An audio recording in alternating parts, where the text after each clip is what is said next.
Warning!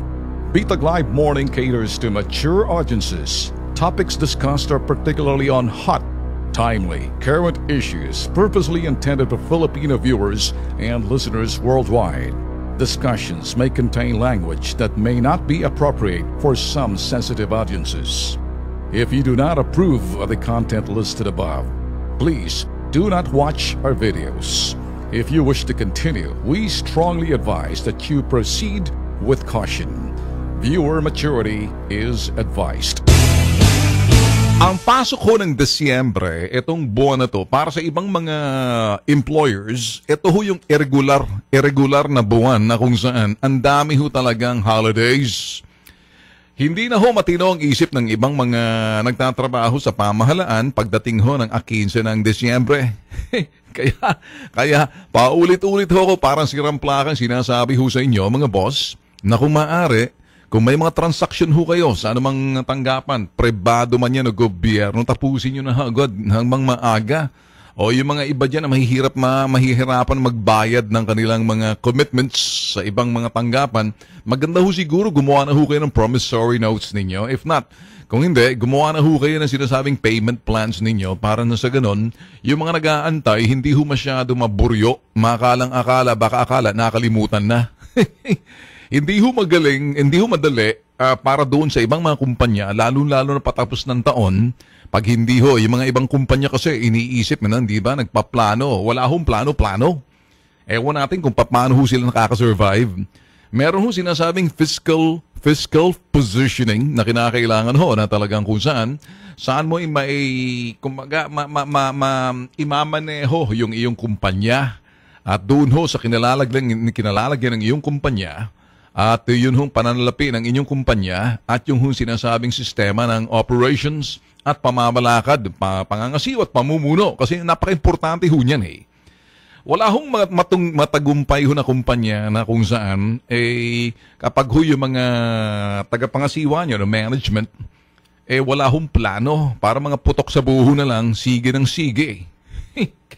Kaya may mga kumpanya, kami ho sa BMUI, sa Bitag Media Unlimited Incorporated, ginawa na ho namin yung aming fiscal positioning for next year sa first quarter pa lang ho. And then going to the second quarter, kinakailangan proactively nakikita na natin ho kung saan ho natin tatahakin at anong tatahakin ho natin kung paano ho natin mamaniobre yung kumpanya kung pag-uusapan ho. Lalo-lalo na sa mga kumpanyang dependent ho sa mga revenues or sabihin natin sales.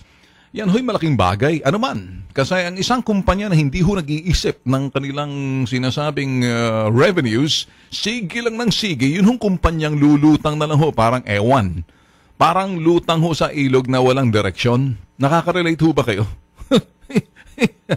May mga kumpanya, mga boss na kuminsan, takbo lang sila ng takbo, yung mga produktong ginagawa nila, hindi ho tinatangkilik ho ng publiko o tinatangkilik ho ng kanilang mga mamimili, serbisyo man o produkto. Alam niyo ba bakit?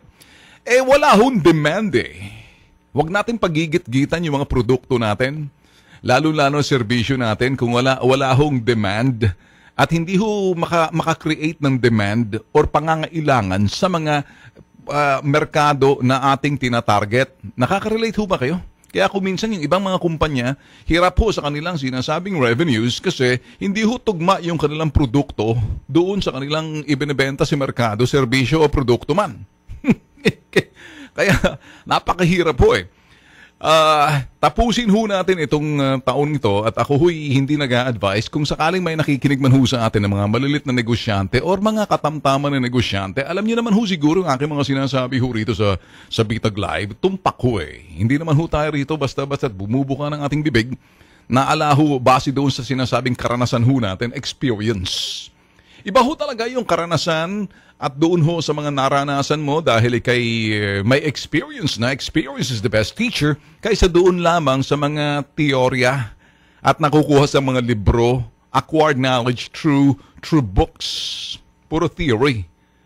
Ang napakahalaga ho ng mga anumang bagay na tututunan natin dito ho, sa lupa.